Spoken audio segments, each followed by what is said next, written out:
What power do you have over all these people? You are put in a position of powerlessness intentionally. This power has been building over years, and you're going to fight them all of yourself, just in a moment.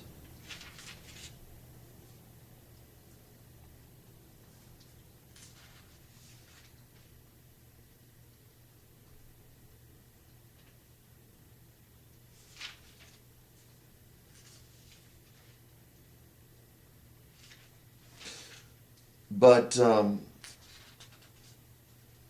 it doesn't make any sense. When Jesus was arrested, what did he say?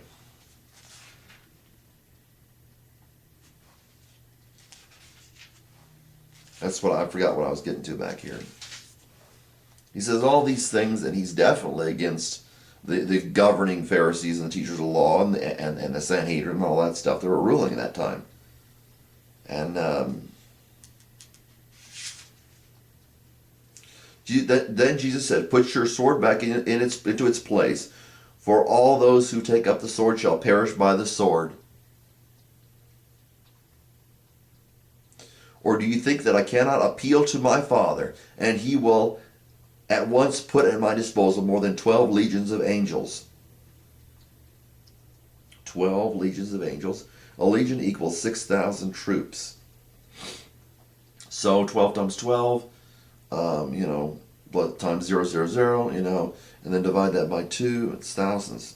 How then will the scriptures be fulfilled which say it must happen this way? Or scriptures we feel that it must happen this way. At that time Jesus said to the crowds, "Have you come out," the crowds, "have you come out with swords and clubs to arrest me as against a robber? Every day I used to sit in the temple teaching, and you did not seize me. But all this has taken place to fulfill the scriptures of the prophets." Then all the disciples left him and fled. It wasn't just that Jesus said, "Okay, let them take me, and you can kill, you can fight them and everything like that. Go ahead and fight them, but just let them take me, so the scriptures may be fulfilled." Jesus, God wrote the scriptures. Jesus and his Father wrote the scriptures, and they're in agreement. So they didn't write something and say, "Well, the scripture should be fulfilled." Well, we don't know, but it came from something out in left field. We have to follow the scriptures, but we didn't want this in the first place. No, that's what Jesus wanted. That's what God wanted, for it to happen that way. So it's not that Jesus is stuck to fulfilling the scriptures.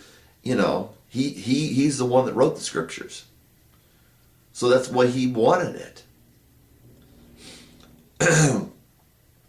And so he could have had it anyway. That's the way he wanted it. Well, Jesus couldn't have sacrificed himself unless the Romans came and got him and the Jews came and got him. He couldn't have sacrificed himself. Jesus could do whatever he wanted to do. If he wanted to sacrifice himself without being crucified, he could have done that. He didn't need man to come by and crucify him.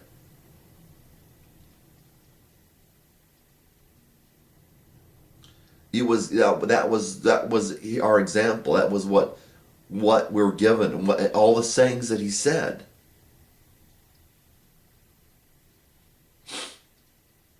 It is, it is a thing that it's a sad thing in religion when a leader of a religion will say, "Okay, you have to go out and kill people."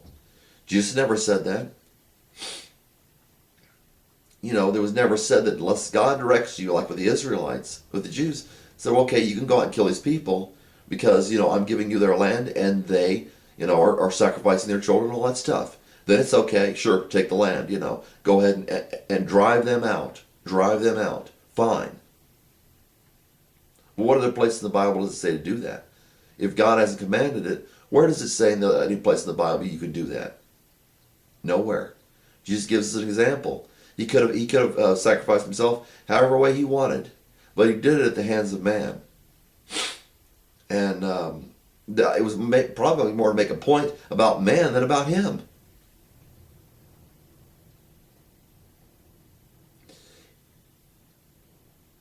The cross of Christ speaks of man. The cross of Christ speaks of God. It was the way he decided to do it. And our war is not against flesh and blood, so don't make it about that. Our war is spiritual, and that spiritual stuff controls what happens in the flesh. God has brought us to this point. If you don't want to be in this position or something like that, then your first call is to God. It's like if you have an emergency, like somebody breaks in your house, and there's nothing you can do, then I hope your first call, as far as to call people, would be the police. I hope it wouldn't be the first call to call your hairdresser. But people would rather call their hairdresser than to call the one that's in charge of what's going on. He may not approve of what's going on. I'm sure he doesn't. But he's in charge of what goes on. You don't call your hairdresser when you've got an emergency. Oh, there's somebody broke into my house. Your hairdresser says, oh, I don't know what to do. Maybe you should call the police. He says, no, I can call the police. I'm going to take, I'm just going to call. I just take it put it into your hands. You help out. No, you go to the source of that which can solve the problems. That's God. Not a gun, not the police. That's God. If Christians would stop chattering and start putting their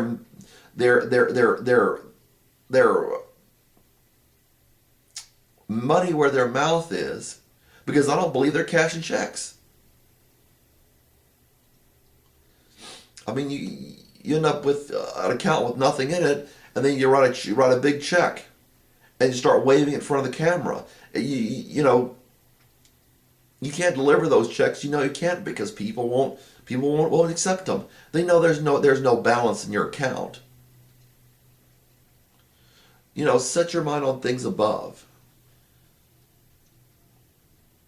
Speak out loud of your heart and set your heart right.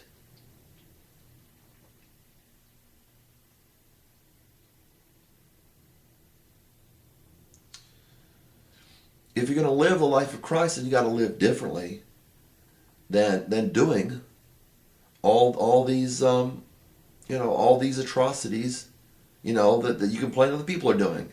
Ever thought that both sides might be deceived, or at least that their side might be deceived, and they think they're doing the right thing, and then they think you're trying to kill them? What would you do if you thought like that? You think you're gonna be able to beat them?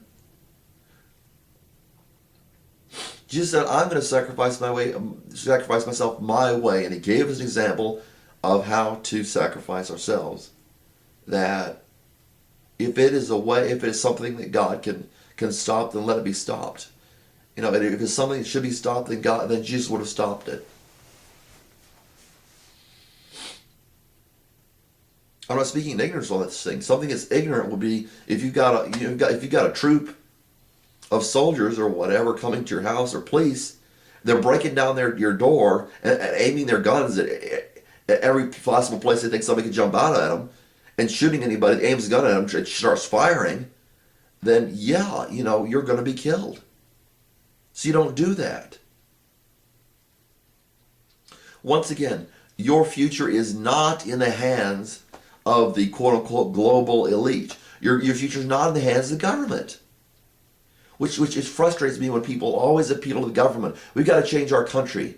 And instead of changing people's lives, they start trying to change the government structure, which is never going to change. It's always going to be, more or less, we're always going to have, pretty much we're always going to have this kind of corruption in government. And they're not going to change. And if the people in government do change, they'll be replaced with people who won't change. Obama wants change. Well, I do too. We change the people so that they do what's right. Change hearts and lives of people who will listen and save their own lives, rescue themselves from the situation they're putting themselves in through lack of wisdom. So, that's my say. God bless.